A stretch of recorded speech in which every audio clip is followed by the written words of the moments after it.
مرکز مطبوعات وزارت کارهای داخلی تاجیکستان خبر داد که روز 8 نوامبر سال 2022 تقریبا ساعت 13:00 راننده ماشین تمغه BMW 525 غنیف بختیار سال تولدش 1996 ساکن نویه باباجان غفورов هنگام حرکت در راه ماشینگرد اسپیتامین خلقاندوز از عهده اداره واسطه نقلیات نبرآمده به ستون چپ دروازه درآمدگاه جماعت دهات خلقاندوز نویه جبا رسولوف برخورده است. در نتیجه مسافر این ماشین اویزو و روزیا سال تولدش 1945 ساکن امین نویه جراحت وزن جسمانی برداشته در بیمارخانه به هلاکت رسیده است. خود راننده غنیف و مسافر دیگر این ماشین جراحت‌های گوناگون جسمانی برداشته در بیمارخانه بستری گردیدند.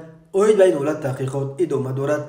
وزارت کارهای داخلی قبلا خبر داده بود که در پایان هفته گذشته روزهای چهارم ششم نوامبر سال 2022 در 4 صدمه مرگبار در نویه اشکاشم ولایت مختار کوهستان بدخشان و در نویه دنغره و واسه ولایت ختلان 8 نفر به هلاکت رسیده، دست کم 9 نفر دیگر جراحت برداشتند. هر سال بر اثر صدمه ها در راههای تاجیکستان تا 400 نفر به هلاکت رسیده، بیش از 1200 تن دیگر معیوب می شوند.